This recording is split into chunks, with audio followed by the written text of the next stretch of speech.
So, here it is. Innistrad Crimson Vow officially releases today. I'm super excited. I think the set is awesome.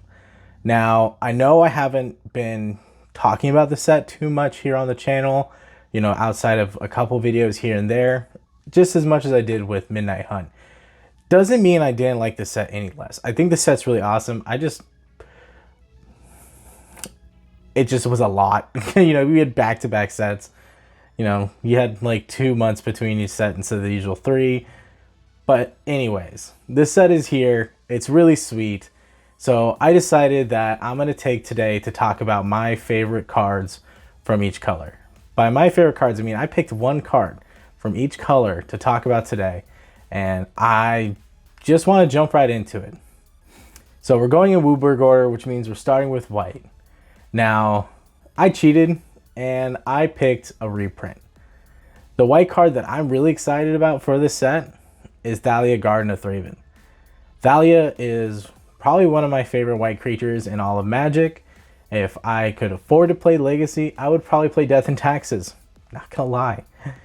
Thalia to me is just one of those really good, really cheap disruption effects that is typically one-sided. What I mean by that is Thalia makes it to where your opponents have to pay 1 additional mana to just kill Thalia. So if you think about, tax effects and how actually prevalent they are, even though you look at it's 1 mana, look at Rhystic Study, look at Grand Arbiter. Those are both cards that force your opponent to use 1 additional mana and you get some sort of bonus for it. Rhystic Study, you get to draw cards. Grand Arbiter, he just reduces your spells, makes all your opponent's spells cost 1 more. But that 1 more really hurts sometimes. Think about it this way. Normally, you just would use a Path to Exile. It's 1 white and the creature is gone. Well, now you're making that Path to Exile cost 2 white. So every removal spell costing 1 additional colorless or generic mana really does do a lot, because that's 1 less mana your opponent has to work with for the rest of that turn. Now, if they originally had some kind of combo planned, now they got to play around Thalia and how to piece that together. So it forces them to sit there and think, which is something we definitely want to do. Now, coming in for my favorite blue card, it is a beast. It is going to be Hullbreaker Horror. Now, I don't know the exact stats on this card. I know that it is 5 and 2 blue. I believe it's a 5/7. Not 100% sure. Card's right there. What I'm mostly excited about is the fact that it has flash and has really good abilities. Like, its triggers are phenomenal. So when it enters, I believe it's whenever you cast a spell, you can either return a spell to its owner's hand, or you can bounce a non-land permanent to its owner's hand. Now, Tidespout Tyrant is a really powerful card in EDH. There's a lot of decks that can cheat it out into play really quickly and then abuse the ability where they're bouncing a bunch of stuff back and forth. Now, I think this might be better. It just might be a better Tidespout Tyrant. Yes, it doesn't bounce non-land or lands like Tidespout does, but it does bounce spells back to your opponent's hand. And that in itself is already extremely powerful, because it gets around spells that can't be countered. Because if the spell gets returned to the hand, the spell just fizzles because it's not there to resolve. If that makes any sense. So I think it has a lot more versatility and utility than Tidespout does. They're roughly the same mana cost, if I believe I'm correct there. Yell at me down in the comment section below if I'm not.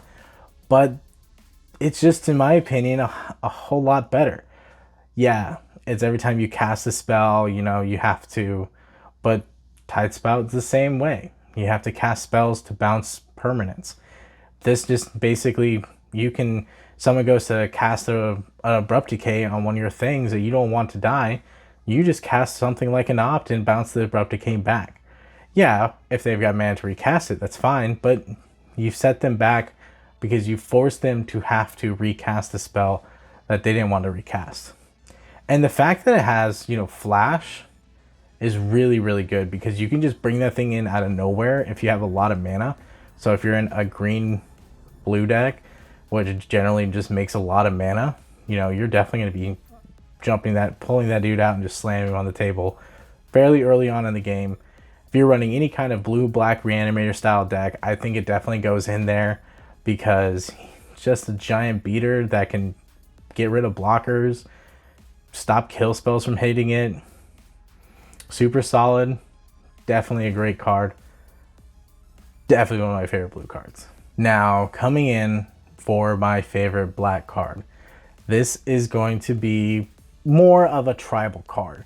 And I know I don't generally point out a lot of tribal synergies in my channel. I'm personally not much of a tribal player as I used to be. I kind of got bored with them. But I think this card is just really bonkers and really powerful. And the tribe it's for is zombies. It's going to be the Headless Rider. Now, he's a 2 and a black. I don't care about the power toughness here. All I care about is what's in that text box. And basically says when he dies or another zombie you control dies, you get to make a 2/2 black zombie token. And that right there is really, really good for zombies. Because now you're just making all of your zombies have, when this creature dies, make a zombie. That includes your tokens, that includes, you know, all your big zombies, you know. So it's really, really good. And it doesn't care how they die, all it just cares that they die. It's not, if, you know, just cares that, hey, zombie died, gonna make a token to replace it. Super awesome card. I think it's gonna go really great in Windhelm decks. I believe that's how you say his name. Windhelm decks. It's gonna go great in Scarab God. It's gonna go great in Gisa and Geralf. If you're playing mono black Gisa decks, you're gonna throw that guy in there. Any deck with zombies in it that cares about sacrificing zombies. Verena is gonna be real awesome with this because Verena wants to sack her zombies so that, you know, she's not milling herself. Kinda. But still, this allows you to replace a lot of the zombies that are going to die that you're going to use for other sacrifice effects.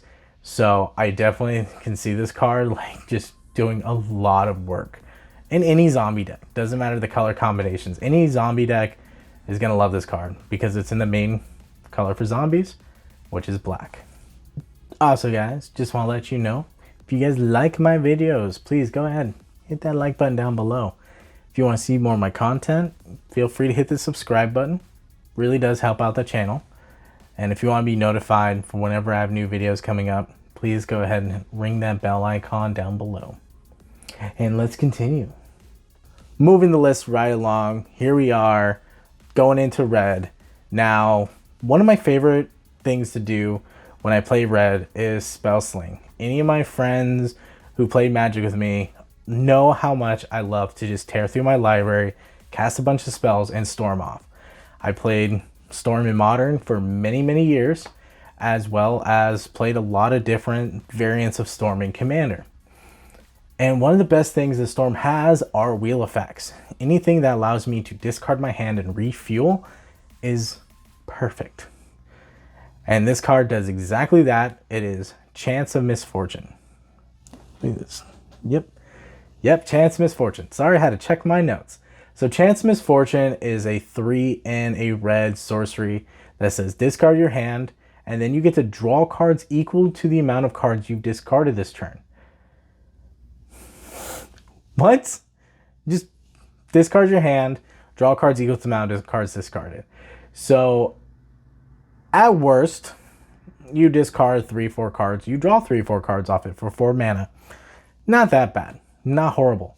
But if you're playing this in any kind of wheel deck, any kind of storm deck, you're just going to fill your grip so fast, so quickly.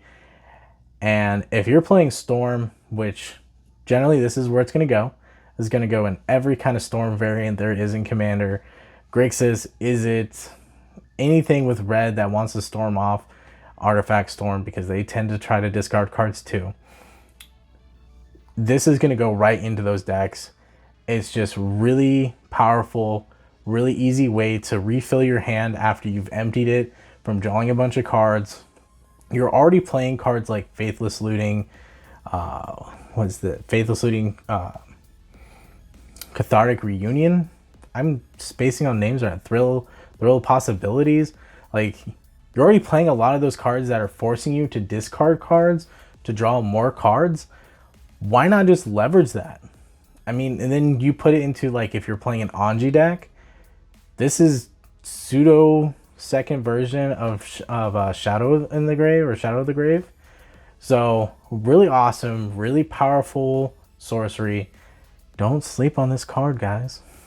Now we're gonna finish this list out strong with probably the strongest color in Magic. Let's not lie here.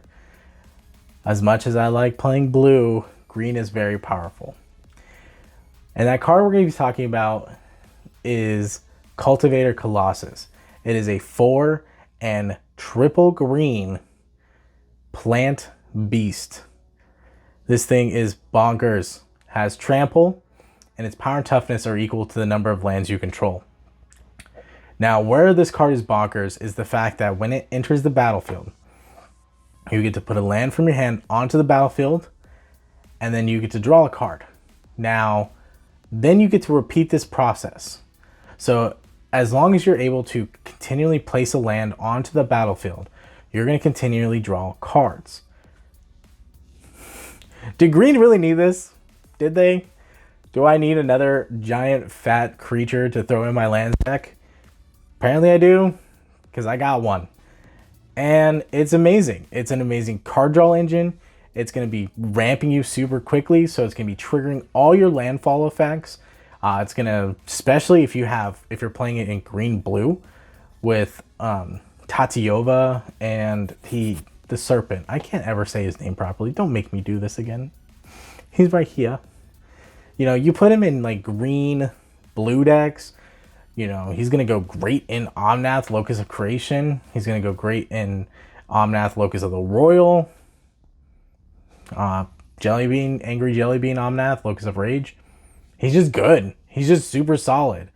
Put him in any kind of landfall deck, any decks that want to grind out value with your lands, and he's going to get you there. It's going to get, I don't know, is it he or she? I just keep calling it he. But it's a big, giant plant beast that is going to ramp you so much and draw you so many cards.